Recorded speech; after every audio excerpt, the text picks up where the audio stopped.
Hello guys, welcome to CU Physics.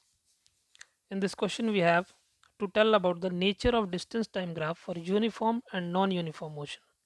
तो सबसे पहले देखते हैं यूनिफॉर्म मोशन का केस। यूनिफॉर्म मोशन में आप जानते हैं इक्वल टाइम इंटरवल में इक्वल डिस्टेंस कवर होता है। तो अगर मैं इसका डिस्टेंस टाइम ग्राफ बनाने जाऊंगा जिसमें मैं वाई एक्सिस पर डिस्टेंस को शो कर रहा हूँ और एक्स एक्सिस पर टाइम को शो कर रहा हूँ, तो क्या होगा, ये बनेगा एक स्ट्रेट लाइन ऐसी, ताकि इक्वल इंटरवल में इक्वल टाइम इंटरवल में इक्वल डिस्टेंस मेरा कवर हो। मान लीजिए अगर ये कुछ डेल्टा टी टाइम है तो उसमें मेरा डेल्टा एक्स डिस्टेंस कवर होता है। उतना ही इक्वल टाइम इंटरवल अगर यहाँ लूँ तो ये डिस्टेंस भी मेरा सेम रहता है। तो डिस्टेंस टाइम ग्राफ कुछ इस तरह का बनेगा। मान लीजिए किसी केस में मोशन जो है ओरिजिन से शुरू नहीं हो रहा है, तो उस केस में क्या होगा, डिस्टेंस टाइम ग्राफ जो है थोड़ा सा ऊपर शिफ्ट हो जाएगा। ये टाइम है, ये डिस्टेंस है, ऊपर शिफ्ट हो जाएगा, इस तरह से बनेगा।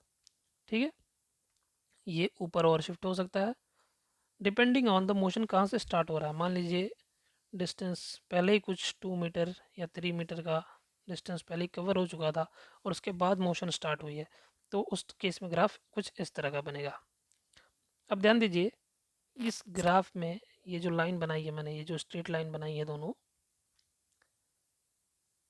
ये हॉरिजॉन्टल लाइन से जितनी ज़्यादा इंक्लाइंड रहती है, इस इंक्लिनेशन को अगर मैं किसी एंगल से दिखाना चाहूँ, मान लीजिए एंगल को मैं डिनोट कर रहा हूँ थीटा से, तो ये थीटा मेरा बताता है इस लाइन का स्लोप। तो ये थीटा कुछ भी हो सकता है, बस ये लाइन स्ट्रेट होनी चाहिए। यूनिफॉर्म मोशन के लिए ये लाइन स्ट्रेट होनी चाहिए, पर ये इंक्लिनेशन कुछ भी हो सकता है। क्लियर है? तो यूनिफॉर्म मोशन में मेरा डिस्टेंस टाइम ग्राफ जो होता है वो स्ट्रेट लाइन होता है और वो कुछ इस तरह से ड्रॉ होता है। नेक्स्ट सेकंड पार्ट को देखते हैं। सेकंड पार्ट क्या कह रहा है। सेकंड पार्ट में हमें ग्राफ बनाना है नॉन यूनिफॉर्म मोशन के लिए। नॉन यूनिफॉर्म मोशन में क्या होता है, इक्वल इंटरवल ऑफ टाइम में इक्वल डिस्टेंस कवर नहीं होता है। तो मतलब क्या होगा, ग्राफ भी स्ट्रेट लाइन नहीं होगा। नॉन यूनिफॉर्म मोशन में ग्राफ भी स्ट्रेट लाइन नहीं होगा। तो कैसा होगा, अब वो कैसा भी हो सकता है। इसका एक एग्जांपल ले लेते हैं। मान लीजिए पहले कुछ इस तरह से डिस्टेंस ट्रेवल हुआ टाइम के साथ, कुछ t1 टाइम में कुछ d1 डिस्टेंस कवर हुआ। उसके बाद t2 टाइम में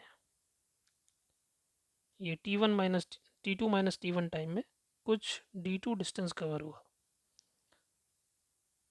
उसके बाद आगे फिर ये कुछ इस तरह से हो गया, ये ग्राफ कुछ इस तरह से हो गया, फिर कुछ इस तरह से हो गया, कुछ इस तरह से हो गया, एक जिग जैग पाथ फॉलो हो रहा है। तो इस तरह से इसका डिस्टेंस टाइम ग्राफ हो सकता है। ये distance time graph straight line को छोड़ करके कुछ भी हो सकता है। ये मैं कुछ इस तरह से भी ड्रॉ कर सकता हूँ, ये कुछ इस तरह से भी ड्रॉ कर सकता हूँ, ये कुछ ऐसा भी ड्रॉ कर सकता हूँ। इनमें काफ़ी सारी पॉसिबिलिटीज़ हो सकती हैं। तो नॉन यूनिफॉर्म मोशन में स्ट्रेट लाइन नहीं होगा, वो कोई भी ग्राफ हो सकता है। क्लियर है? Okay, enjoy.